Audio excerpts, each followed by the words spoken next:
For True Japan Horror Stories Animated by Dark Ace Animations. What's good? How your day going? How's your morning, your evening, your night? Whenever you're watching this video, I'm not about to talk your ears off, about to jump right to these scary stories and see what kind of ish is going down in Japan, dog. Hey, but either way it go, you want to check out the original video, the link will be in the description below. But let's go.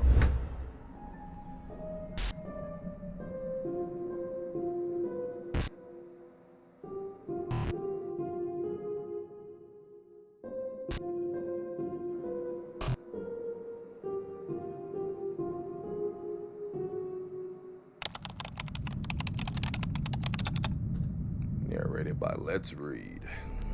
This happened when I was 25. I'm a female and I've been dating a guy for about a year. Things were going great, so he asked me to meet his parents. He invited me to have dinner at their family home. It was at his parents' house where something unimaginable happened. My boyfriend was from the countryside and his family still lives there. From where I lived, it took 3 hours to get there by car. When I finally got to meet them, my boyfriend's attitude towards me changed dramatically. It really surprised me. He was usually quite the gentleman, but in front of his parents he addressed me with such terms like you and oi. Just downright rude. He shouted at me using these words like he was commanding me or something. He had never treated me like this before, but since I was in his parents' home, I just put up with it and gave him the benefit of the doubt. I mean, what else could I have done? I didn't want to make a scene or embarrass him. I could see where he got it from. His dad was throwing his weight around and bossing everyone around. His father shouted some command at his mom when she was doing something not quite to his liking, and it was pretty harsh. I looked over at her, and she just kept her head down and did as she was told, like this was totally normal. His family were giving off some seriously suspicious vibes. I was starting to really regret coming, and it was so awkward and intimidating. At dinner, his father stared at me and said, "When you get married, you live here." It caught me off guard. It wasn't a question. It wasn't a joke. Our face. It was a demand. I'm waiting for my boyfriend to speak up for me, but he never did. So eventually I just said, "Well, I haven't made any decisions about that yet." His dad glared at me. He looked so angry and said, "If you marry my son, you'll live here. Got it?" And he shouted at me, aghast. I stared at my boyfriend, and he must have felt my eyes pleading with him for some sort of help or defense, but he was just as silent as his mother. It killed me when he looked at his father and just nodded. Now, more to the point, my boyfriend had never mentioned marriage to me before, so I was totally shocked by this, and to be honest, our relationship has had its rocky moments. They started speaking of specific dates for a wedding, and the pressure was starting to intensify. Later, after dinner, when I was alone with my boyfriend, I said, "Hey, I feel a bit sick and I want to go home. Something isn't quite right." He didn't say anything, so I decided to start gathering up my things to head home by myself. Just as I turned to leave, he grabbed my arm. "Are you running away?" He boomed. He had totally changed. It was like I didn't know him at all. He forced me back into his childhood bedroom, and he overpowered me. He shut the door on me and locked it. I beat on the door and screamed for someone to let me out.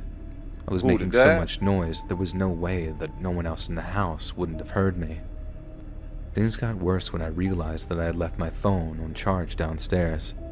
I couldn't do anything. I literally was a prisoner, and I was stunned. After a while, the door unlocked and my psycho boyfriend's mom entered the room. I was pleased to see her. I thought that she had come to my aid, but my hopes were dashed instantly when she handed me some papers. "Sign this." It was a marriage certificate. "If you do, you can go," she said in a monotone voice. It was the real deal. "I won't sign that. I'll never marry him." "You think you can escape, do you? Well, go on. Try your best."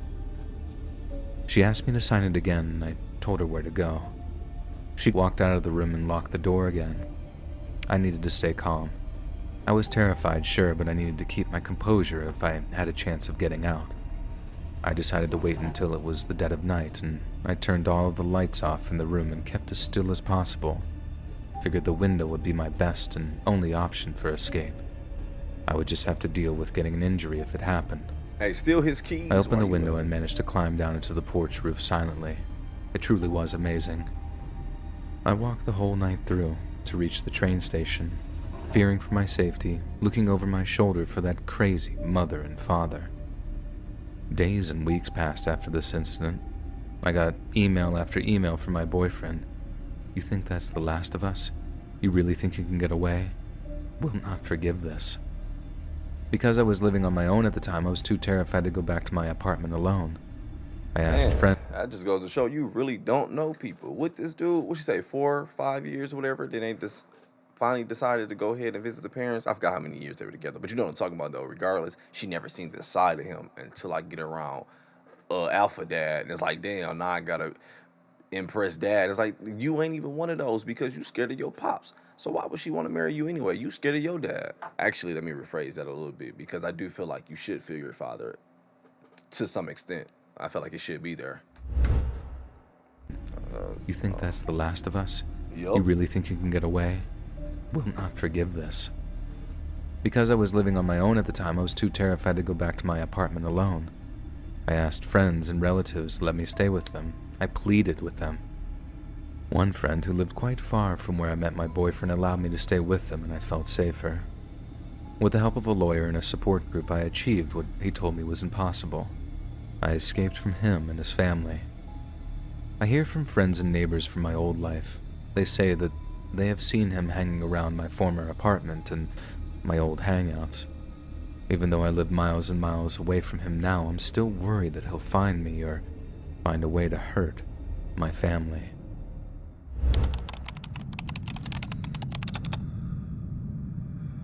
This happened about 10 years ago. I was attending a really terrible university. I was working 4 nights a week, and I could afford little more than dinner each day. Rent and gas money really killed me financially. I really needed a job to survive. This all happened before I was working. It was summer of my second year. It was one of the hottest days of the year. On days like that, I always went to study on campus to enjoy the free air conditioning. In the library, they have a bulletin board where anyone can post any personal adverts and all that kind of stuff. I often check the board because sometimes you could pick up some easy work. For example, you could do high school students who were looking for a tutor and that kind of thing. Other times there would be interesting advertisements too. Study a foreign language with me. I like the sense of community. You'd see stuff like that. When I approached the board that day, I saw the following advertisement. Cleaner wanted to help clean a room. 5,000 yen per half day. Please contact Tanaka. This was some good timing because I had just taken a test and was about to have a week off. 5,000 yen was a lot to me. It's about $45. That would get me back to my hometown for a couple of days, I thought. As soon as I got back to my dorm, I immediately called the number provided. Hey, I'd like to apply for that cleaning job you posted. The voice on the other end of the line responded, and it sounded slightly bewildered. Oh, right. What days can you work? I told him that I'd work for the full amount advertised. Can you start at 9 a.m. next Tuesday? I agreed, and he gave me the address. It sounded like a residential address, and I guessed by his voice that he was a man in his 30s, and he sounded a little sick over the phone. My first day of work arrived. The morning was hot, but the sky was free of clouds. When I arrived at Mr. Tanaka's house, I felt the breeze of his air conditioning, and I was worried that I was going to be working without one. I arrived 10 minutes early at 8:50 and rang the doorbell, and a man came and answered it. Right on time. Come in, he said. He was a bit awkward, not one for chatting, and he wouldn't look me in the eyes when we spoke. I took my shoes off and followed him into the house. After we introduced ourselves to one another, he explained what he needed. It was pretty easy stuff. Help with moving heavy things, trips to the garbage dump, and some other light cleaning work. I was shocked by the things he was throwing away. They may have been trash to him, but to a student like me, they were treasures. Should keep it. He must have seen me admiring these things because he said, "If you want to keep anything, it's yours." So I sorted some things into a sort of keep pile and can't remember exactly what they were. I think there were a couple of games, some books, maybe a dirty magazine too. We were cleaning the room at a decent pace. I was kind of enjoying it, to be honest. Before long, his room started to look really good. Maybe we'll call it a day here. I felt him suddenly look my way. It looked like he was pretending to think about it a bit longer, and then he said, "Yeah, that's enough for today." It seems legit so far. And, as a college kid, I ain't gonna lie, I would have bit the same bait. If it's bait, I'm gonna let it play out. Because, yeah, you do need those jobs. Like, man, it's a little side job, especially at the time I was in college. I didn't look at it that way because I didn't have that kind of experience. Yeah, I'm still developing. This is pretty creepy so far because I keep waiting for the guy to turn on him, but it seemed like it's legit work. But let's just go back a bit. About it a bit longer, and then he said, "Yeah, that's enough for today." Because I had worked a lot longer than half a day, he doubled my pay. I couldn't believe my luck. And then he said, "Are you free tomorrow? For half a day?" I was over the moon to get another chance to make some easy money, so I agreed. I got on my bike with all my cool new stuff and told him that I was looking forward to working with him tomorrow morning. When I got to his place, I found the door open. I craned my head around the door and called out. He asked me to come in. He was grinning when I walked in. "I have your money here. I'll leave it in this envelope over here." He grabbed me by the hand and led me to another room. Hey. This was weird. His whole attitude seemed different. In this room, there was a walk-in closet. There was a heavy-looking suitcase, sort of like for travel. This thing's so heavy. I need your help to help me move it. This is how it's gonna work. I'll push from behind, and on my signal, I want you to pull as hard as you can. Is that okay? He hopped over the suitcase and went into the walk-in closet. I couldn't see him beyond all the jackets, shirts, and all that kind of stuff hanging up in there. After a while, Mr. Tanaka shouted, "Pull!" And as per his instructions, I pulled the suitcase as hard as I could. It weighed so much, but what in God's name did he have in there? I wondered. It must have weighed almost 60 kilos. It was moving little by little, dragging slowly across the wooden floor. There was a clattering sound, and suddenly the suitcase felt incredibly light. "Mr. Tanaka?" I called out over and over, but there was no response. What was this? Some sort of game he was playing? I didn't understand. Yeah, because I thought it was a dead body, but... What was this? Some sort of game he was playing? I didn't understand. There was still that rattling sound, but it had gradually quieted. 10 seconds or so had passed, and I couldn't take it anymore. I pushed the shirts and jackets aside, and I'll never forget what I saw. I saw Mr. Tanaka in the closet, hanging from his neck. The hell? He must have been either sitting or crouching on the suitcase I had pulled away. He was suspended on the clothes rail in there. I ran over to help. I tried my best to pull the rope from around his neck, but it wouldn't budge. My mind raced with panicking, disjointed thoughts, then one clear one came to me. I need something sharp to cut the rope. Mr. Tanaka wasn't moving. This was really bad. The rope was way too thick for scissors to be of any help. I had no choice. I had to try and get a neighbor to help. The police and ambulance services arrived. I was interviewed by the police at the scene. My parents traveled up, and when they arrived, I remember I just broke down, bawled my eyes out. Mr. Tanaka was taken away in an ambulance. He lived through the night, but passed away in the morning of the next day. And I couldn't save him in time.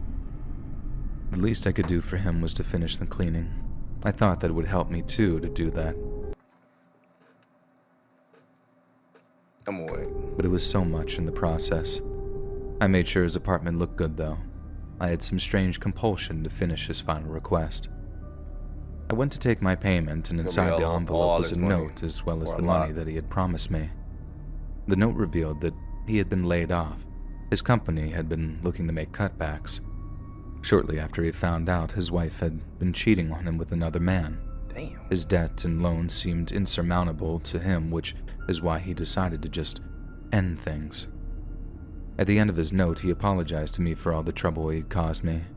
He explained how he needed assistance to go through with it, and the cleaning job was just a ruse to get me to help. I showed this note to the police, and it put me in the clear. Police even let me keep the money. About a week went by, and Mr. Tanaka's sister got in touch. I did word for word. Shit. He had long been estranged from her, and she revealed a certain truth that hasn't set well with me, and I wish that she didn't tell me. Mr. Tanaka was a believer in a certain dangerous cult-like religion.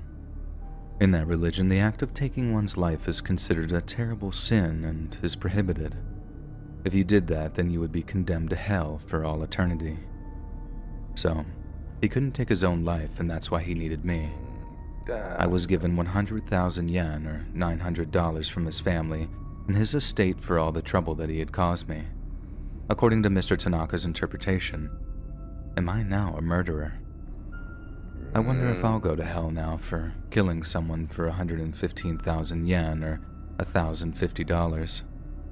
You can share this story if you feel compelled, and I just want to thank you for listening. Hey, what? Let me pause real quick. What a effing story, dog. Because, I'm so used to hearing the typical horror stories that we watch where, you meet someone on Craigslist, you go, you die. But I was like, no, you made me go, which I felt like was so much BS, to make me help off you because of your beliefs. And how do you know I don't have these same beliefs? How do you not? Regardless, that was selfish AF. So I was thinking at one point, I was like, well, maybe since he did do that, he ended up leaving him all of his money, all of Tanaka's money. Like, I left you actually $5 million because I knew I was going to do this, and I'm sorry, blah, blah, blah. That's where I thought it was going.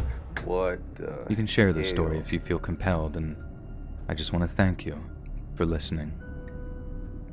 I was wondering, how did it get lighter, dog? Damn. I work at a funeral home, and we have a crematorium at work. This happened not too long ago, but I don't think I'll ever forget it. One morning, I was sweeping the entranceway, and a black SUV pulled into our parking area. A middle-aged man got out, and I could tell that he was wealthy. I clocked the Frank Mueller watch on his wrist. Nice. He came over and inquired about a cremation service. Well, he literally said, "Can you burn a body for me?" I was taken aback by that statement.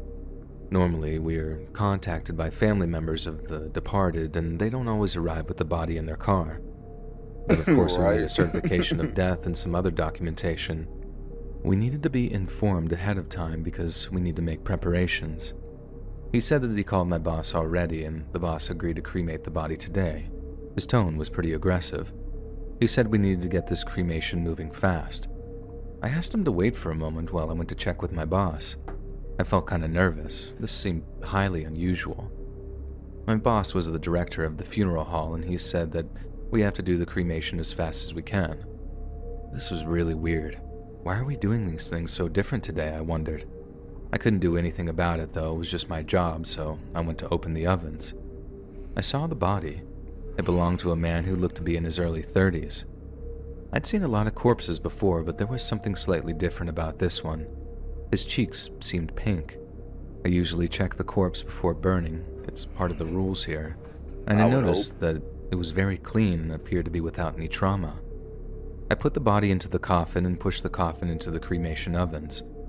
After about 20 minutes or so, I heard this dreadful noise rising from the ovens. It was like a banging sound. Everything suddenly was plunged into darkness all around me. Life felt incredibly cold as I asked myself the deeply troubling question, was he alive when he went in there? What hurt the most was the fact that there was nothing I could do, because 20 minutes in the ovens at heat that high, everything is already burning. I couldn't move. Damn. My limbs were shaking with fear and I felt paralyzed. Was I hearing things? I couldn't be sure. Usually after an hour, everything in the ovens is reduced to cinders, but I couldn't stand that. I needed to know. I managed to pull myself together and stop the ovens, and I noticed that the rich guy wasn't around anymore. I was really so scared, so I asked my boss to open the ovens with me, and I told him that I heard a noise while they were on. My boss opened the ovens, and all the stench of grilled meat invaded our nostrils. It was kind of like a barbecue smell, and it lingered in the air. My boss then pulled the main tray out so we could see, and the body was half burned. It was facing down. I was pretty certain that he wasn't facing downward when I put the body in. I was sure that the man was still alive when he was brought in. I imagine while the ovens were on, he was turning and doing anything in his power to escape. I hadn't been hearing things, and I was completely destroyed by this realization. This has never happened before. Never had I seen the body turn over during cremation. I was sat in the main hall with my head in my hands, struggling with the weight of the situation I was in. My boss came over to me and handed me something. 10 million yen, which is about $77,000. He told me that telling my story to anyone wouldn't be worth it. People wouldn't believe me, and reminded me that the rich guy... As 21,000 people on YouTube watch this mug. Yeah, I don't want that money, doggy bone. You can keep that. I ain't, hell no. And you know if you keep that money, then they gonna offer you. Say, no, you gonna tell, ooh, boy. Yeah, I wouldn't even put that body in there. I'm like, nah, you got to fire me, doggy bone. I'm out of here. And which is about $77,000. He told me that telling my story to anyone wouldn't be worth it. People wouldn't believe me, and reminded me that the rich guy I met at the start of this story wouldn't be very happy if he heard that I was talking about what happened today. I quit that job, obviously, but now I'm living on the money that I was given until I get a new job. I'm not myself anymore. I can barely find the energy to get out of bed. I can't really sleep these days. My nightmares are filled with the memories of that day.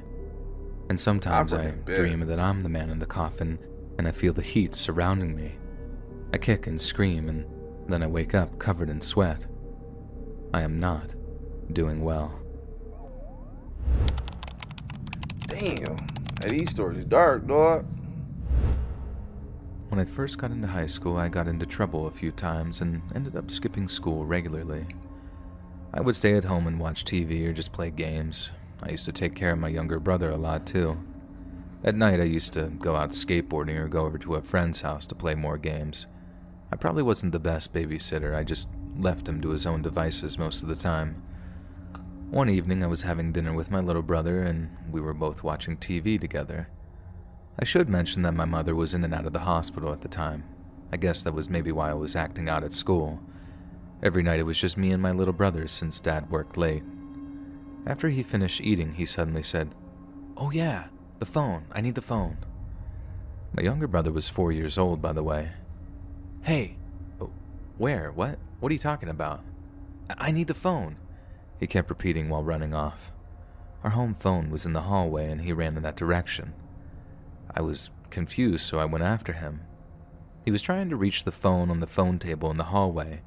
He was on his tiptoes, and he nearly had it. He was whining, asking for the phone. No, you can't play with that. Who are you trying to call anyways? Are you trying to talk to Mom? I mean, she's not coming back from the hospital yet, buddy. He started to cry, and he shouted at me to hurry up and give him the phone. I had to pick him up and drag him back to the living room, kicking and screaming, and he really wanted the phone. Just then, the phone began to ring. The second my brother heard it, he started struggling against me more, screaming about how it was for him. I said to wait there, I'll go get the phone for you, okay, because you can't reach it. And he suddenly stopped his tantrum and then waited patiently for me to bring him the phone. It was pretty weird, but it was about to get a whole lot weirder. "Hello?" I said as I answered the phone. I'll keep my brother's name just anonymous, just in case. Yeah. Can I speak to Anon, please?" The hell? The voice belonged to an older woman in about her 50s, I'd say. It wasn't a voice that I recognized. It was really strange. I wonder what the hell a stranger in their 50s would want to speak to a 4-year-old about. "Can I ask who's calling?" I asked. A friend." "Huh? A friend?" I hung up and was really confused. No. I want to know more. Where y'all meet at? A friend? I hung up and was really confused. I walked back into the lounge and I saw my little brother sat there on the sofa, grinning at me. Did you give our number out to some old lady?" I asked him, and he said nothing. "Have you been speaking to this old lady?" And then he said, I don't understand. I don't know. I hate this." I walked back to the phone and checked the caller ID for the number. It was our area code, but I didn't recognize the number. I tried to call it back a few times, but every time I tried, the line was busy. Meanwhile, my mom came home from the hospital and I explained what had happened. Mom looked pretty freaked out. She was just as unaware of this as I was. From that day onwards, we got calls from that number every now and then. It was weird. Anytime my parents went out, about 2 minutes later, the phone would ring. My little brother would start shouting and screaming for the phone, and then when I answered, the old lady hung up. Whenever I called back then, the line was always busy. I moved the phone to a really high place that I could only reach when I stood on a stool. I didn't want that horrible voice speaking to my little brother again. A few weeks later, I had used the phone to speak to the police about the old lady and the nuisance calls. Once again, I was home alone with my brother. My parents weren't home and I can't remember where they were. I was in the bathroom and I had heard the phone ringing. I thought, it's that old woman again. I heard my brother running to the hallway. Like I said, I was in the bathroom, so I just thought to myself, oh well, he can't reach it. And then I heard this horrible clattering sound. My brother then said, "Hello? Hello?" When I came out of the bathroom, I was surprised to see that he had pulled the phone line with enough momentum to bring the phone down from the high place that I had put it. I ran straight over to him, and he was lying on the floor, happily chatting away. "Yeah, sure." You trying to get some coochie. Hey, what's going on, though? Where you meet this little 50-year-old hoe at? So you said you was gonna do what when I come over there? Momentum to bring the phone down from the high place that I had put it. I ran straight over to him, and he was lying on the floor, happily chatting away. "Yeah, sure. Yeah, come and play. Yeah." I snatched the phone out of his hand and put it to my ear, but all I heard was a dial tone. And from that day forward, my brother never jumped up and down and went crazy when the phone rang, and there were no further calls from that weird lady's number either. 7 years have passed since then, and my brother says that he doesn't even remember this at all. And anytime my parents or I bring it up, he always scowls and accuses us of lying. I'm worried about what might have happened, and I'm worried that I might be hiding something. How did that old lady get our number? My bad, I paused it right on the ad, so I'm gonna leave all the links in the description below for the merch. But yo, this was a wild story. I definitely went into it with the same typical mind. Yo, I know what's about to happen. It's a horror story, so they're gonna get led somewhere, bam, death. That's how I thought it was gonna go. Heck no, dude, it legit. It sounded like it could have been movies I was watching, but either way, yo, you were definitely right. Let me get your name. Stella Martino. Hopefully I said your name right. If not, definitely correct me. But yo, you're definitely right. This channel is dope. The animations are dope. Love the animations. Yo, I love the story. The stories definitely felt like movies, shows, whatever. But either way it go, I'm gonna go ahead and get up out of here and enjoy my day. Do me a favor though. Click that like button for me. I appreciate it. Y'all been showing love on the horror animations. So hey, we can keep it going. I keep them coming, dog. Hey, enjoy your day, your morning, your evening, your night. But I'm out.